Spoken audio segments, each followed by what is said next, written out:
Assalamualaikum warahmatullahi wabarakatuh. Perkenalkan, nama saya Kirana Pamuti, kelas 12 TITL 1. Di sini saya akan menjelaskan tentang Kerajaan Mataram Islam. Kesultanan Mataram Islam atau Kesultanan Mataram adalah kerajaan Islam di Pulau Jawa yang berkuasa antara abad ke-16 hingga abad ke-18, di mana kerajaan Mataram Islam berawal dari sebidang tanah di Pleret yang dihadiahkan Joko Tingkir kepada Ki Ageng Pamanahan atas jasanya membantu Pajang menumpas perlawanan Arya Penangsang.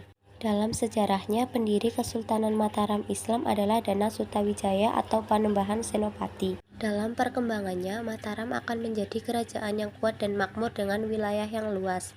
Namun, kerajaan itu akan terpecah belah akibat intervensi pihak asing. Letak geografis Kerajaan Mataram. Kerajaan Mataram Islam berada di daerah aliran Sungai Opak dan Progo yang bermuara di Laut Selatan. Wilayahnya membentang antara Tugu sebagai batas utara dan Panggung Krapyak di batas selatan, antara Sungai Code di timur dan Sungai Winowo sebelah barat. Antara Gunung Merapi dan Laut Selatan, keraton dalam pikiran masyarakat Jawa diartikan sebagai pusat dunia yang digambarkan sebagai pusat jagat raya.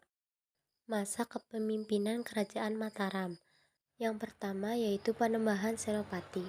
Panembahan Senopati berupaya untuk memperluas wilayah kekuasaannya ke berbagai daerah. Madiun dan Ponorogo merupakan dua wilayah yang berhasil ia kuasai pada tahun 1586 di awal masa kepemimpinannya. Perluasan wilayah kemudian berlanjut ke Jawa Barat pada tahun 1595 seperti Cirebon dan Galuh.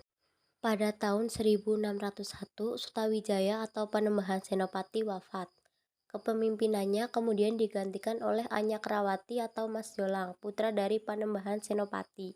Yang kedua yaitu pada masa Anyakrawati dan Adipati Martapura. Anyakrawati dan Adipati Martapura di masa kepemimpinan Mas Jolang, banyak kota-kota yang memberontak dan ingin memisahkan diri dari Kerajaan Mataram. Beberapa kota yang melakukan pemberontakan untuk memisahkan diri adalah Ponorogo, Surabaya, dan Demak. Pemberontakan dilakukan terus-menerus, bahkan hingga Mas Jolang wafat pada tahun 1613. Kemudian kepemimpinan Kerajaan Mataram diserahkan kepada Adipati Martapura. Adipati Martapura memerintah Kerajaan Mataram dalam waktu yang singkat. Ia kemudian digantikan oleh Sultan Agung. Dan yang ketiga yaitu Sultan Agung Hanyokrokusumo. Sultan Agung dikenal sebagai salah satu raja yang berhasil membawa Kerajaan Mataram Islam mencapai puncak kejayaan pada tahun 1627, tepatnya setelah 14 tahun Sultan Agung memimpin Kerajaan Mataram Islam. Pada masa pemerintahan Sultan Agung, daerah pesisir seperti Surabaya dan Madura berhasil ditaklukkan. Pada kurun waktu 1613 sampai 1645, wilayah kekuasaan Mataram Islam meliputi Jawa Tengah, Jawa Timur, dan sebagian Jawa Barat. Kehadiran Sultan Agung sebagai penguasa tertinggi membawa Kerajaan Mataram Islam kepada peradaban kebudayaan pada tingkat yang lebih tinggi. Sultan Agung memiliki berbagai keahlian baik dalam bidang militer, politik, ekonomi, sosial, dan budaya, yang menjadikan peradaban Kerajaan Mataram pada tingkat yang lebih tinggi. Campur tangan VOC di Kerajaan Mataram. Salah satu penyebab jatuhnya Kerajaan Mataram Islam adalah adanya campur tangan VOC di dalam kehidupan pemerintahannya. Intervensi VOC dimulai pada masa pemerintahan Amungkurat I pada tahun 1645 sampai 1677, putra sekaligus pengganti Sultan Agung. Sejak saat itu, kondisi Mataram semakin tidak menentu dan mencapai puncaknya pada 1755 saat terjadi perjanjian Giyanti yang menyebabkan kerajaan harus dibagi menjadi Kasunanan Surakarta dan Kasultanan Yogyakarta. Masuknya pengaruh VOC. Sepeninggal Sultan Agung pada 1645, tahta Mataram Islam jatuh ke tangan Amungkurat I. Berbeda dengan sang ayah, yang sangat anti terhadap Belanda dan berhasil membawa Kerajaan Mataram Islam menuju puncak kejayaan.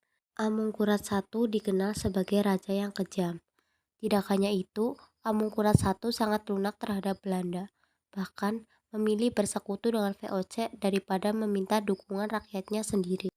Sejak awal pemerintahannya, Amungkurat I melakukan perjanjian dengan VOC yang hakikatnya Mataram harus mengakui kekuasaan politik VOC di Batavia. Setiap tahunnya, VOC juga mengirimkan utusan ke Mataram, yang pada akhirnya ikut campur urusan politik kerajaan. Selama Amungkurat I berkuasa, terjadi banyak pemberontakan. Salah satunya adalah pemberontakan yang dipimpin oleh Trunojoyo. Dalam pemberontakan itu, Amungkurat I meninggal dalam pelarian untuk meminta bantuan VOC. Berikut peninggalan Kerajaan Mataram. Yang pertama yaitu ada Keraton Kesultanan Yogyakarta. 2. Komplek Makam Imogiri. 3. Masjid Agung Gede Kauman. 4. Keraton Kasunanan Surakarta. 5. Masjid Kota Gede. 6. Masjid Patok Negoro Pelosok Kuning. Dan yang terakhir yaitu Taman Sari. Sekian yang dapat saya sampaikan. Wassalamualaikum warahmatullahi wabarakatuh.